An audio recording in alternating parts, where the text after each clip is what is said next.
Hello everyone, welcome to practice mock banking channel. I hope आप सभी एकदम motivation के साथ इस वीडियो को देखने आए हो। आप सभी एकदम मोटिवेटेड हो अपने आने वाले एग्ज़ाम को क्लियर करने के लिए। आप एकदम प्रिपेयर कर रहे हो, प्रैक्टिस कर रहे हो, अपने स्ट्रैटेजी बना लिए हो, अपने आने वाले एग्ज़ाम के लिए स्टार्ट कर दिए हो अभी से प्रिपेयर करना। और आप एकदम लगन से लगे हुए हो, मेहनत, स्मार्ट वर्क, हार्ड वर्क सब कुछ कर रहे हो जस्ट आप अपने ड्रीम को अचीव करने के लिए।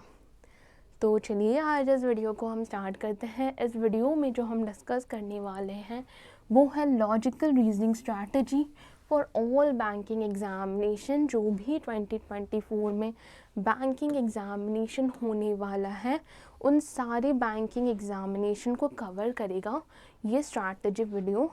जो डिस्कस करने वाले हम स्ट्रैटेजी कि लॉजिकल रीजनिंग जो सेक्शन होता है और बहुत इम्पॉर्टेंट सेक्शन है, बहुत इम्पॉर्टेंट रोल प्ले करता है हर बैंकिंग एग्ज़ाम में ये पर्टिकुलर सेक्शन। तो उसकी क्या स्ट्रैटेजी होनी चाहिए जो बिगनर्स है, जो ऑलरेडी प्रिपेयर कर लिए हैं, जिनका प्रीलिम्स लास्ट ईयर अटैम्प्ट करा है, जिन लोगों ने वो लोग प्रीलिम्स जिनकी क्लियर नहीं हुई है। कुछ लोग ऐसे होंगे जिनकी प्रीलिम्स ऑलरेडी क्लियर हो चुकी हैं, उन्होंने मींस के बहुत सारे एग्ज़ाम दिए लास्ट ईयर। सो अगेन वो दोबारा से प्रिपेयर हो रहे हैं इस ईयर आने वाले एग्ज़ाम्स को क्लियर करने के लिए। वो सभी लोगों के लिए ये वीडियो हेल्पफुल रहेगा और बिगनर्स के लिए तो बहुत ही हेल्पफुल रहेगा। तो पहले तो समझते हैं लॉजिकल रीजनिंग कैसे आता है। अब देखिए, लॉजिकल रीजनिंग प्रीलिम्स में आते हैं और किस में आते हैं, मेंस में आता है। ये वीडियो ना है सिर्फ बैंकिंग एग्ज़ाम के लिए हेल्पफुल रहेगी, बैंकिंग एग्ज़ाम के अलावा भी बहुत सारे एग्ज़ाम्स होते हैं। अब बैंकिंग के एग्ज़ाम्स हमें पता है आरआरबी से स्टार्ट होती हैं, हमें पता है आरआरबी के सारे होते हैं। इसमें क्या होता है, ओएस का एग्ज़ाम होता है, इसमें क्या होता है, क्लर्क का एग्ज़ाम होता है, देन क्या होता है, आईबीपीएस कंडक्ट करवाता है, क्या करवाता है, पीओ का एग्ज़ाम कंडक्ट करवाता है, क्लर्क का एग्ज़ाम कंडक्ट करवाता है, देन क्या होता है, एसबीआई होता है, एसबीआई क्या होता है, पीओ होता है, देन क्लर्क का भी एग्ज़ाम कंडक्ट करवाता है। अदर देन दैट आरबीआई होता है, आरबीआई क्या होता है, असिस्टेंट होता है, आरबीआई क्या होता है, ग्रेड बी होता है। देन क्या होता है, इसके अलावा बहुत सारे इंश्योरेंस एग्ज़ाम के एग्ज़ाम्स भी होते हैं, जैसे अभी यूआईआईसी होने वाला है, जीआईसी का भी एग्ज़ाम होने वाला है, और भी बहुत सारे एलआईसी करवाता है एग्ज़ाम कंडक्ट। एलआईसी AA हुआ है साल, एलआईसी एडीओ हुआ है, देन एलआईसी असिस्टेंट भी आने की पॉसिबिलिटी है। तो ये सारी एग्ज़ाम के जो सिलेबस है, सारे ही एग्ज़ाम के जो पैटर्न है वो किस एग्ज़ाम पे बेस्ड होता है, बैंकिंग एग्ज़ाम पे बेस्ड होता है। ठीक है, जैसा बैंकिंग का सिलेबस होता है वैसे ही इन सारे एग्ज़ाम्स के भी सिलेबस होते हैं। तो आपको पता है 2023 में कितने सारे एग्ज़ाम्स हुए, ठीक है, जो एग्जैक्टली सेम पैटर्न फॉलो करता है जो बैंकिंग एग्ज़ाम फॉलो करता है, जो आईबीपीएस फॉलो करता है, जो एसबीआई फॉलो करता है। तो ये वीडियो उन सभी एग्ज़ाम को कवर करेगी कि आपको अभी से 2024 की जो जनवरी तो ऑलमोस्ट चली गई है, अब फरवरी से आपके पास जुलाई तक का जो टाइम है इसको यूटिलाइज़ करना, ये सबसे बेस्ट टाइम होता है कि आप प्रिपेयर करो। आप अगर इस टाइम पे प्रिपेयर कर लिए ना तो आप आने वाले अगस्त के बाद जितने एग्ज़ाम होंगे कोई आपको रोक नहीं सकता वो एग्ज़ाम क्वालिफाई करने से। तो आपको अभी से एग्ज़ाम में के लिए लग जाना होगा, मेहनत करना होगा, तभी आप लोगों से आगे निकलोगे, तभी आप एग्ज़ाम क्वालिफाई कर पाओगे। लास्ट मिनट पे प्रिपरेशन करने से कुछ नहीं होता। अभी से जो मेहनत करेंगे उसका रिज़ल्ट आपको डेफिनेटली 6 मंथ बाद मिलेगा। तो आप अभी से लग जाइए। चलिए इसके सिलेबस को डिस्कस कर लेते हैं। पहले तो हम समझ लेते हैं कि हमारे प्रीलिम्स का एग्ज़ाम कब है। आईबीपीएस ने ऑलरेडी अपनी कैलेंडर निकाल दी है, तो आपको पता है जो डेफिनेट एग्ज़ाम होने वाले हैं वो आरआरबी क्या है, ओए और ओएस ऑफिसर्स और ऑफिस असिस्टेंट का एग्ज़ाम होने वाला है। ये कब होने वाला है, प्रीलिम्स इसकी कब होने वाली है, अगस्त में होने वाली है, अगस्त के बिगिनिंग में होने वाली है। और इसकी जो मेंस एग्ज़ाम होने वाली है सितंबर में होने वाली है। इसकी जो मेंस एग्ज़ाम होने वाली है वो कब होने वाली है, सितंबर को होने वाली है। ठीक है, सितंबर और अक्टूबर को होने वाली है। वैसे ही क्लर्क की भी, क्लर्क और पीओ की एग्ज़ाम, क्लर्क की एग्ज़ाम कब है हमारी, ये अगस्त में है।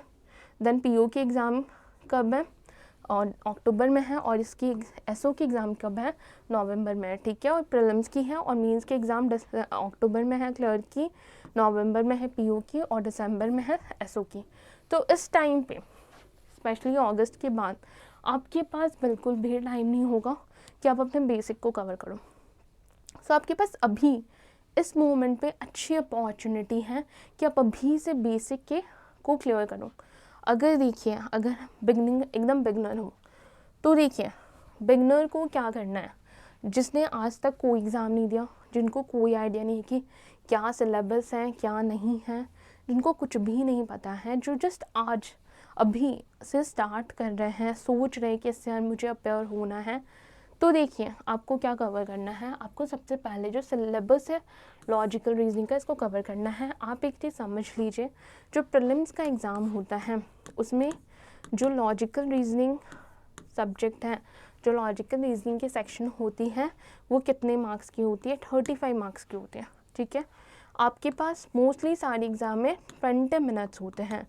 अगर हम IBPS PO देखें, IBPS क्लर्क देखिए, SBI PO SBI क्लर्क देखिए, 20 मिनट्स में हमें 35 क्वेश्चन करने होते हैं। और क्लर्क में तो ऐसा होता है कि 20 मिनट्स में हमें 35 के 35 क्वेश्चन करने होते हैं। बच्चे अटैम्प्ट करके आते हैं, 35 क्वेश्चन अटैम्प्ट करके आते हैं। तो प्रीलिम्स के लिए आपको किस पे वर्क करना है, प्रीलिम्स के लिए आपको किस पे, अपनी एक्यूरेसी पे तो डेफिनेटली वर्क करना है। अदर देन दैट 20 मिनट्स में अगर आपको 35 क्वेश्चन अटैम्प्ट करने हैं तो आपको किस पे, स्पीड पे अपने वर्क करना है। स्पीड कैसा है उस पर डिपेंड करता है कि आप प्रीलिम्स में 20 मिनट्स में 35 क्वेश्चन कर पाओगे कि नहीं। एक्यूरेसी, ठीक है, स्पीड, प्लस आप कोई भी टॉपिक रीजनिंग के छोड़ नहीं सकते। अगर आपको 20 मिनट्स में 35 क्वेश्चन करने हैं तो आपको पता है सिलेबस क्या है, ठीक है। अगर आप सोच रहे हो कि मुझे ब्लड रिलेशन तो आता ही नहीं है, ब्लड रिलेशन हम स्किप कर देते, पढ़ेंगे ही नहीं, अगर आप ऐसा सोच रहे हो तो ऐसा करने से तो नहीं होगा। आपको अगर 35 क्वेश्चन करना है, हो सकता है एग्जाम में 3 मार्क्स का ब्लड रिलेशन आ गया, तो आप क्या करोगे, स्किप नहीं कर सकते, आपके पास ये ऑप्शन ही नहीं है कि आप स्किप कर दो। तो आपको सारे टॉपिक्स को ही करना है, रीजनिंग के तो सारे ही टॉपिक्स को करना है। तो प्रीलिम्स में 35 मार्क्स का क्वेश्चन होता है, 20 मिनट्स की होती है, मोस्टली ऐसे ही होता है। भले RRB की जो होती है उसमें 45 मिनट्स में आपको रीजनिंग और क्वांट दोनों करना होता है, जो 40 मार्क्स के क्वेश्चन होते हैं, ठीक है। तो इसमें कॉम्पोजिट टाइम होता है, 45 मिनट्स में आपको डिवाइड करके 40 क्वेश्चन करने होते हैं। अदरवाइज सारे ही एग्जाम में 35 क्वेश्चन होते हैं, 20 मिनट्स होता है, और आपको मैक्सिमम क्वेश्चन अटैम्प्ट करने होते हैं इतने कम टाइम में, ठीक है। ये प्रीलिम्स का है। जो बिगनर्स हैं, जिनको कुछ भी नहीं पता है, उनके लिए मैंने ये बताया है। जो उसके बाद प्रीलिम्स आप क्वालिफाई कर लिए, चलो अब आता है मेंस, ठीक है। मेंस, तो देखिए मेंस का क्या है, मेंस में क्या आता है, अगेन डिपेंड करता है, एग्ज़ाम टू एग्ज़ाम वैरी करता है। अगर आप क्लर्क की एग्ज़ाम देखिए, क्लर्क के एग्ज़ाम में मेंस के कितने क्वेश्चन, मेंस में कितने क्वेश्चन आते हैं, 50 क्वेश्चन आते हैं, और वो भी सेक्शनल टाइमिंग होती है। RRB के एग्ज़ाम में क्या होता है, 2 आवर्स का कॉम्पोजिट टाइम होता है, और RRB में भी रीजनिंग के कितने क्वेश्चंस आते हैं, RRB में भी रीजनिंग के 40 क्वेश्चंस तो आते हैं, ठीक है। तो ये मेंस का हो गया, ठीक है। और देन अगेन SBI PO हो या IBPS PO हो, PO में कितने क्वेश्चंस आते हैं, 45 क्वेश्चन आते हैं, और वो भी कितने मार्क्स का आता है, 60 मार्क्स का आता है, ठीक है। तो ये सारे क्वेश्चंस पे आते हैं, तो आपको ऑलमोस्ट लाइक हर पेपर में 45 to 1 आवर तक टाइम मिलता है रीजनिंग को सॉल्व करने का। तो आप जो बिगनर्स हैं, बिगनर्स का फोकस क्या होना चाहिए, पहले अभी भी आपके पास फरवरी से जुलाई तक कंप्लीट 6 मंथ का टाइम है, ठीक है। इस 6 मंथ के टाइम में आपको क्या करना है, आपको सिर्फ प्रीलिम्स की तैयारी नहीं करनी है, साथ में मेंस की तैयारी भी करनी है।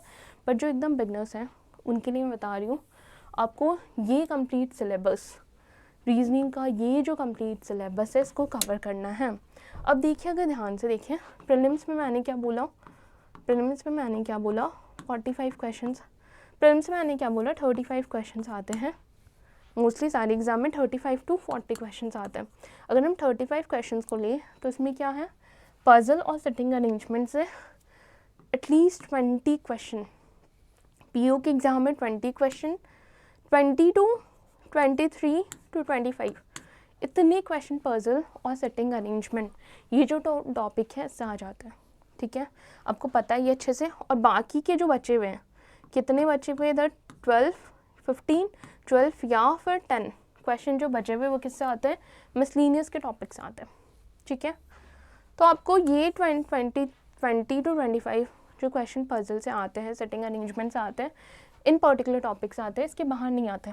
पजल में क्या आता है, बॉक्स बेस्ड पजल होता है जिसमें बॉक्सेस अरेंज करने होते हैं, 6 बॉक्सेस दे देंगे, उसको अरेंज करना होता है। सेल्फ में भी होता है, 6 सेल्स होते हैं जो बॉटम 1 2 3 4 5 ऐसा होता है। फ्लोर में भी वैसे ही कुछ होता है कि 6 7 10 फ्लोर्स होते हैं। हो सकता है इनमें एक एट्रीब्यूट भी याद हो जाएगी।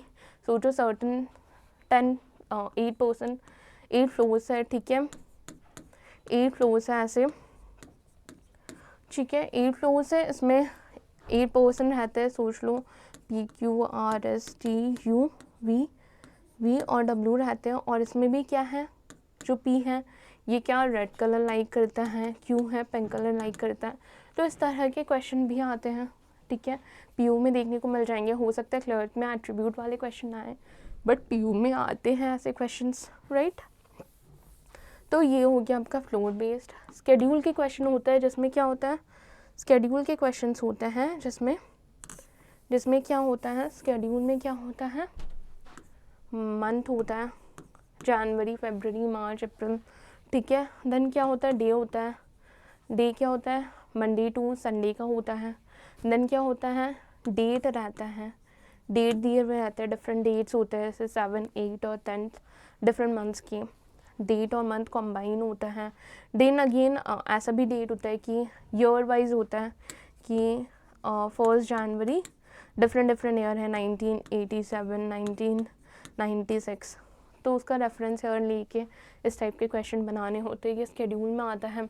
देन सेम एट्रीब्यूट के क्वेश्चन होते हैं। सेम एट्रीब्यूट के कैसे क्वेश्चन होता है, सोच लो 8 पर्सन है, वो 3 अलग अलग सिटी से बिलोंग करता है।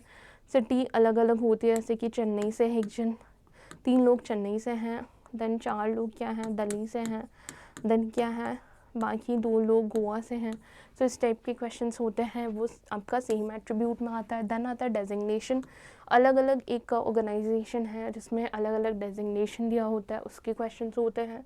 ग्रीड मैट्रिक्स में आपके क्या क्वेश्चंस होते हैं, डिफरेंट पर्सन हैं, अलग अलग कंटेंट प्रोवाइड, अलग अलग चीज़ें होती है, जैसे उसको किसी को रेड कलर पसंद है और लिली फ्लावर पसंद है, किसी को कोई एक सिटी में रहता है और वो सिटी में रहता है और एक कलर लाइक करता है, एक फ्रूट लाइक करता है। तो इस तरह के क्वेश्चन, या फिर नंबर बेस्ड हो, कैलकुलेशन हो कि एक पर्सन है जिसकी एज 20 ईयर्स है, जो दूसरी पर्सन है उसकी एज अगर ए की एज 20 है, देन बी की एज क्या है 20+2 है, A+2 है, 2 ईयर्स बड़ा है बी ए से। तो इस टाइप के क्वेश्चन ग्रीन मैट्रिक्स में आपको देखने को मिल जाएंगे। तो ये कंप्लीट पजल्स का सिलेबस है। जो बिगनर्स है उसको क्या करना है, बिगनर्स को क्या करना है, अपने एग्ज़ाम्स में, आने वाले एग्ज़ाम्स को क्लियर करना है अगर आपको, तो देखिए आपके पास 6 मंथ है, इसमें आप पहली 4 मंथ्स में, मैं मान के चल रही हूँ आपको कुछ भी नहीं पता है, 4 मंथ्स में आपको क्या करना है, कमांड हासिल करना है रीजनिंग में। कैसे हासिल करोगे, ये कंप्लीट टॉपिक को एकदम बेसिक से एडवांस लेवल तक प्रैक्टिस करके, आप जितना प्रैक्टिस करोगे उतनी ही इम्प्रूव करोगे आप, ठीक है। तो पजल है, पजल में जो मैंने भी बताया ये 6 टॉपिक्स होते हैं। सोच लो आप मंथ, मेजर जो सिलेबस कवर करता है पजल और सेटिंग अरेंजमेंट, आप मंथ 1 से उठा लो पजल, ठीक है। मंथ 1 में आपके पास ये 6 टॉपिक है, ठीक है। अब कोई भी अगर हमारे प्रैक्टिस मॉक के साइट में आप जाओ, वहाँ पर आपको फ्री में क्विज़ेस मिलेंगे और पजल के क्विज़ेस मिलेंगे, सेटिंग अरेंजमेंट के क्विज़ेस मिलेंगे। आप प्रैक्टिस करो, आप पहले तो किसी वीडियो को फॉलो करो, उसमें आप समझो कि किस तरह से बेसिक से उसको समझना है, किस तरह से बेसिक से उसको करना है, ठीक है। तो वीडियो में आप ऐसे करोगे, ठीक है। आप चाहे तो हमारा भी वीडियो कोर्स खरीद सकते हो, वहाँ पर टॉपिक वाइज एक्सप्लेन किया गया है कि किस तरह से एक पर्टिकुलर टॉपिक को करना है, किस तरह से एक पर्टिकुलर टॉपिक को क्या अप्रोच होनी चाहिए पजल को करने के लिए, वो सारे डिटेल में डिस्कस की गई है और सारे टॉपिक्स को कवर किया गया। तो वो या तो आप वो खरीद लो, अगर आप नहीं भी खरीदते हो तो आपको यूट्यूब में बहुत सारी वीडियोज़ मिल जाएंगे जहाँ पर ये डिटेल में डिस्कस किया गया, ठीक है। तो अपने बेसिक पे काम करना है। पहले 3 to 4 मंथ्स आपको अपने बेसिक पे काम करना है, एकदम जो बिगनर्स हैं, ठीक है। 3 to 4 मंथ्स आप बेसिक पजल के बेसिक, सिटिंग अरेंजमेंट के बेसिक और मिसलेनियस रीजनिंग के बेसिक को कवर कीजिए। मिसलेनियस में क्या आता है, इनइक्वालिटी पिक कर लीजिए, बहुत इंपॉर्टेंट टॉपिक है। एग्जाम में आपको 2 से 3 क्वेश्चन देखने को मिल जाएंगे प्रीलिम्स में।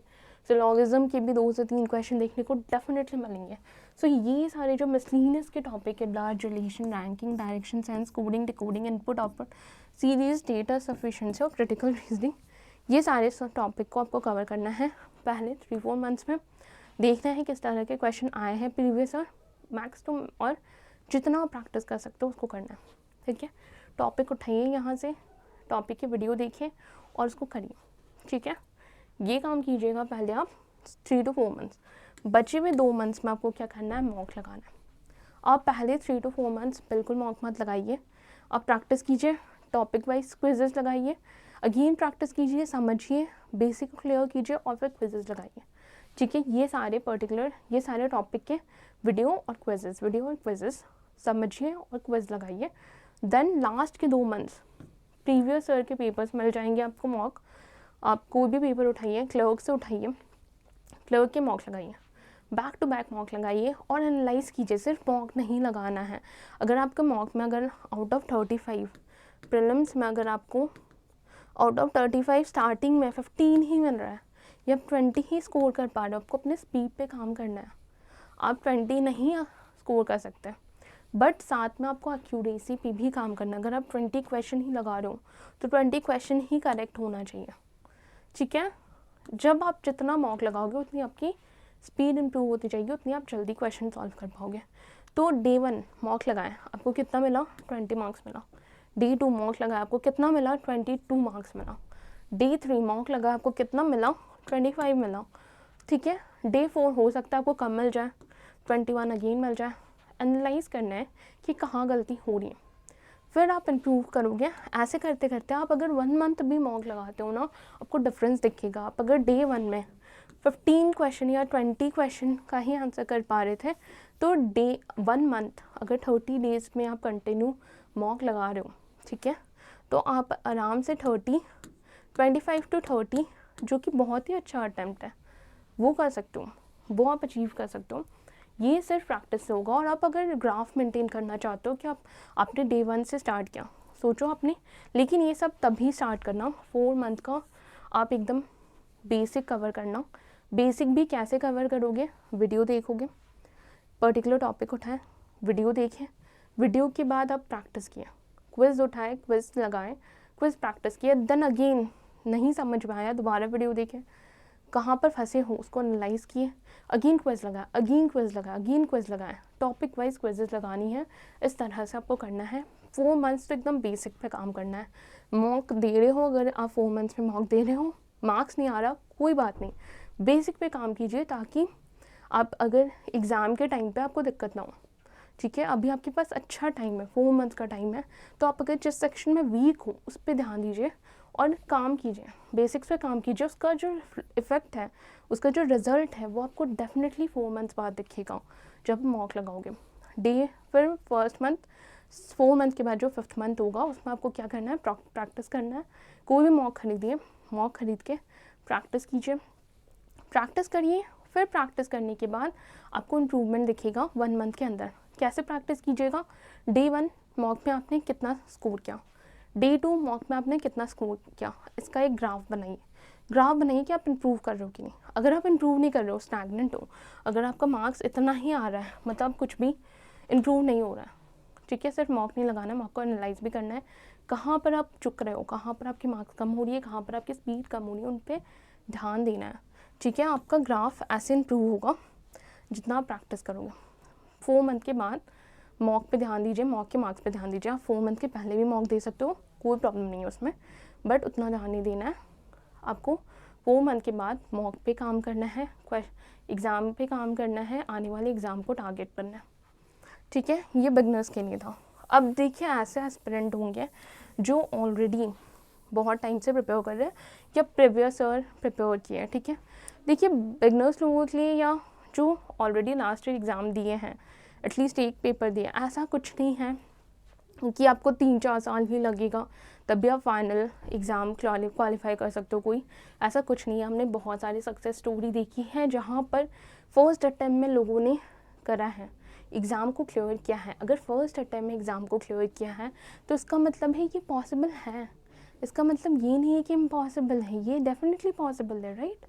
तो उन लोगों ने कैसे किया, उन लोगों ने स्ट्रैटेजी सही से यूज़ किया होगा, उन्होंने बहुत ही अच्छे से काम किया होगा अपने आप को इम्प्रूव करने के लिए और फर्स्ट अटैम्प्ट में ही क्लियर किया है। तो ये तो इम्पॉसिबल नहीं है। तो ऐसा नहीं है आपको 3-4 साल लगेगा। इनफैक्ट अगर कोई किसी को लग गया है, ठीक है, तो देखिए अब देखिए जो पिछले साल जिन लोगों ने प्रीलिम्स का एग्ज़ाम जिनका नहीं निकला है उनको अगेन वही करना है, उनको एकदम बेसिक पे वर्क करना है। हो सकता है आपका प्रीलिम्स 2 मार्क्स से ना निकला हो, 5 मार्क्स से ना निकला हो या 10 मार्क्स से ना निकला हो। डीमोटिवेट नहीं होना है आपको, ऐसा भी नहीं करना अपनी गलतियों को एनालाइज़ करो कहाँ गलत हो गए, ठीक है। ये बहुत अच्छा टाइम है। आप पता है अगर आप इस टाइम पे यूज़ करते हो अपने टाइम को, तो आपका 6 मंथ बाद बहुत सारे बच्चे होंगे ना जो एकदम रिलैक्स मोड पे चले होंगे। अच्छा अभी बैंकिंग एग्ज़ाम का एग्ज़ाम स्टार्ट होने में ना 6 मंथ है, तो 6 मंथ के थोड़ा टाइम ले लेते हैं, रेस्ट ले लेते हैं, उसके बाद स्टार्ट करेंगे। वो आपसे पीछे होंगे। जो बच्चा अभी से एग्ज़ाम की तैयारी कर रहा है, अभी से अपने सिलेबस को डिफ़ाइन कर लिया है कि ये सिलेबस है, इस पर मुझे वर्क करना है, या ये टॉपिक है जिस पर मुझे वर्क करना है, जहाँ पर मैं लैग करता हूँ, ये अभी से अगर कोई बच्चा कर लेगा, वो डेफिनेट है कि वो ज़रूर सक्सेस पाएगा, वो ज़रूर आने वाले टाइम पे एग्ज़ाम क्वालिफाई करेगा। तो आपको वो बच्चा बनना है जिसको एग्ज़ाम क्वालिफाई करना है, ठीक है। तो प्रीलिम्स का जिनका 2 मार्क्स से नहीं निकला है, 5 मार्क्स से नहीं निकला, 10 मार्क्स से नहीं निकला, आपको क्या करना है, बेसिक पे काम करना है। जस्ट लाइक अ बिगनर आपको अपने बेसिक्स पे काम करना है। जैसे मैंने बोला 4 मंथ्स बेसिक्स पे काम कीजिए, प्रैक्टिस कीजिए, आप डेफिनेटली मॉक प्रैक्टिस कीजिए। आप जितना मॉक लगाओगे उतनी आपकी इंप्रूवमेंट होगी। बट देन अगेन ऐसा नहीं है कि सिर्फ मॉक लगाना है, उसको एनालाइज भी करना है और उसको समझना भी है कि कहाँ पर आप चुक गए, ठीक है। ये देखना है। ऐसे कुछ बच्चे होंगे जिनकी मेंस जो ऑलरेडी इस साल पिछले साल मेंस दिए, IBPS PO का मेंस दिए होंगे, IBPS क्लर्क, SBI क्लर्क का मेंस दिए होंगे, बट किसी वजह से मेंस नहीं निकल रहा है। ऐसे भी कुछ बच्चे होंगे जो 1-2 साल से मेंस की एग्ज़ाम दे रहे हो बट स्टिल नहीं निकल रहा है। तो आपको भी डिसहार्टन नहीं होना है। ये साल अभी भी एग्ज़ाम होने को, जो banking exam back to back होती है वो अगस्त से स्टार्ट हो जाएगी। अगस्त के बाद आपको बिल्कुल टाइम नहीं मिलेगा अपने बेसिक पे काम करने का। इसलिए बोल रही हूँ जिन लोगों ने मेंस भी रखा है, जिन लोगों ने मेंस नहीं दिया है, ठीक है, उनके लिए भी मेंस इम्पॉर्टेंट है, ठीक है। सो जब भी मैं बोल रही हूँ कि पज़ल, ठीक है, करना है, सेटिंग अरेंजमेंट करना है, मिसलेनियस करना है, इसका मतलब ये नहीं है कि आप सिर्फ प्रीलिम्स लेवल के पज़ल करोगे। करूँ स्टार्टिंग के, अगर मैं 4 महीना इसको देने को बोल रही हूँ तो स्टार्टिंग के 2 महीना एकदम वर्क करो, जितनी प्रैक्टिस कर सकते हो, जितना टाइम इन्वेस्ट कर सकते हो करो, अपने बेसिक को करो। बट फिर एडवांस लेवल के भी क्वेश्चन करने हैं जो मेंस में आते हैं, मेंस लेवल के भी क्वेश्चन करने हैं। तो जिन लोगों ने प्रीलिम्स ऑलरेडी क्वालिफाई कर लिया है, लास्ट ईयर मेंस के बहुत सारे एग्ज़ाम दे के आए हो, फिर भी आपको लग रहा है कि आपकी एग्ज़ाम क्वालिफाई नहीं होगी, तो उनको क्या करना है, उनको मेंस के साथ प्रीलिम्स का एक मॉक एवरीडे देना है। अभी से एक मॉक प्रीलिम्स का देना है, क्योंकि प्रीलिम्स स्पीड का होता है और मेंस क्या होता है, आपको स्ट्रैटेजिकली मेंस में एग्ज़ाम पेपर को अटैम्प्ट करना होता है। वहाँ पर स्पीड उतना इंपॉर्टेंट नहीं होता, इंपॉर्टेंट होता है कि कौन से क्वेश्चन पिक कर लो, वहाँ पर ये इंपॉर्टेंट होता है। तो आपको अपने मेंस का पेपर आपने अगर मॉक ख़रीदा होगा, डेफिनेटली ख़रीदा होगा, तो वो मॉक देखिए, मॉक को देखिए, एक मेंस का मॉक आप हर 3-4 दिन में एक मेंस का मॉक लगाइए। और अगर आपको लगता है कि आप पज़ल में फंस जाते हो तो मेंस के पज़ल पर डे सॉल्व कीजिए। वो लोग जो ऑलरेडी प्रीलिम्स क्वालिफाई कर चुके हो, मेंस में दिए हो लास्ट ईयर, तो आप प्रीलिम्स के हर दिन एक मॉक लगाइए और मेंस का मॉक हर 3-4 दिन पे लगाइए। और जो पज़ल है, अगर आप पज़ल में फंस जाते हो, पज़ल इस बार का जो पेपर आया था IBPS PO SBI PO, देखा जाए तो पज़ल की वेटेज बहुत ज़्यादा थी, मिसलेनियस की कम थी, ठीक है। मिसलेनियस के हार्डली 10 से 12 क्वेश्चन आए होंगे, मोस्टली पज़ल और सेटिंग अरेंजमेंट के क्वेश्चन से आपको देखने को मिले हैं। तो वो सारे क्वेश्चंस ही आ रहे हैं। तो आपको क्या करना है, हर दिन मेंस का पजल के क्वेश्चंस उठाने, सिटिंग अरेंजमेंट के क्वेश्चन उठाने, पर डे एटलीस्ट एक पजल, एक या दो पजल और सेटिंग अरेंजमेंट एक या दो करना है। अभी से मेंस की तैयारी करना स्टार्ट कर दो आप, क्योंकि ऑलरेडी आपको पता है प्रीलिम्स कैसे क्वालिफाई करना है। प्रीलिम्स के पेपर 2 प्रैक्टिस के लिए, और हर वीक एटलीस्ट 2 से 3 मेंस के पेपर फुल लगाओ। और सिर्फ लगाना नहीं है, उसको एनालाइज भी करना है कि आप कहाँ गलती होगी, कहाँ गलत रह गए हो। अभी बिल्कुल रिलैक्स नहीं होना है, जब तक आपका एग्ज़ाम क्वालिफाई नहीं हो जाता एकदम रिलैक्स मोड पे नहीं जाना है। बहुत से बच्चे यही गलती कर देते हैं कि अभी जैसे एग्ज़ाम्स ख़त्म हो गए तो वो रिलैक्स मोड पे चले जाते हैं। आपको बिल्कुल ऐसा नहीं करना है। आपको एग्ज़ाम आने तक का वेट नहीं करना, आपको रिज़ल्ट आने तक का भी वेट नहीं करना है। आपको अभी से स्टार्ट कर देनी है अपनी प्रिपरेशन। तो आप अभी से स्टार्ट हो जाइए। पजल, सिटिंग अरेंजमेंट, मिसलिनियस के टॉपिक सब सारे के फ्री क्विजेस भी अवेलेबल हैं, आप वो भी अटेम्प्ट कर सकते हो। हमारे साइट पे कहीं पे भी आपको मिल रहा है फ्री के मटेरियल, आप डेफिनेटली लगाओ और प्रैक्टिस करो, ठीक है। सिलेबस यही रहता है, सारी ही लॉजिकल रीजनिंग का कंप्लीट सिलेबस यही है। अगेन मैं रिपीट कर रही हूँ, बिगनर्स क्या करने हैं, बिगनर्स को जिनको बिल्कुल भी बेसिक से स्टार्ट करें, स्क्रैच से स्टार्ट करें। इनफैक्ट वो बच्चे जिन्होंने लास्ट ईयर प्रीलिम्स का एग्ज़ाम दिया और जिनका क्वालिफाई नहीं हुआ है, उनको अपने 3 to 4 मंथ्स किस में डेडिकेट करना है। 3 to 4 मंथ्स आपको बेसिक में डेडिकेट करना है। 3 to 4 मंथ अपनी बेसिक पे काम करना है। देन 4 बेसिक पे काम करना है। बेसिक पे काम कैसे करना है, अगर आप पजल उठा रहे हो, बॉक्स वाले क्वेश्चन उठा रहे हो, एटलीस्ट 50 क्वेश्चन बॉक्स के क्वेश्चन के लगाने हैं। स्पीड पे काम करना है और एक्यूरेसी पे काम करना है। तो आपको टाइमर के साथ बॉक्स के क्वेश्चन लगाने हैं, टाइमर के साथ फ्लो के क्वेश्चन लगाने हैं, टाइमर के साथ शेड्यूल के क्वेश्चन लगाने हैं, उसी तरह टाइमर के साथ सर्कुलर अरेंजमेंट के क्वेश्चन लगाने हैं, लीनियर के लगाने हैं, पैरेलल के लगाने हैं। टाइमर के साथ एटलीस्ट 50 क्वेश्चन पर टॉपिक से लगानी ही है। 50 क्या 100 क्वेश्चंस लगाने हैं आपको, जितने मैक्सिमम क्वेश्चन लगाओ। बेसिक पे वर्क करो। आप अभी मत सोचो कि मॉक में कितने मार्क्स आ रहे हैं, आप मॉक पे काम करोगे कुछ टाइम बाद। 3 to 4 मंथ्स आपको एकदम बेसिक एकदम क्लियर हो जाना चाहिए, ताकि आप मॉक में भी अगर उस क्वेश्चन को देखो तो आप कर दो, ठीक है। 4 और 5th मंथ, 4th और 5th मंथ, 5th और 6th मंथ आपको मॉक पे काम करना है। मॉक में पर डे एक मॉक देना है प्रीलिम्स का। अपने ग्राफ को मेजर करना है कि आप कहाँ इम्प्रूव कर रहे हो, कितना इम्प्रूव कर रहे हो। 5th और 6th मंथ जो रहेगा आपका, इसमें एटलीस्ट 1 मॉक आपको मेंस के देने हैं। एटलीस्ट 1 मॉक्स किसके देने हैं, मेंस के देने हैं। और एनालाइज करना है कि इसमें आप कितना स्कोर कर रहे हो, ये एनालाइज करना है। कहाँ पर आप वीक कर रहे हो।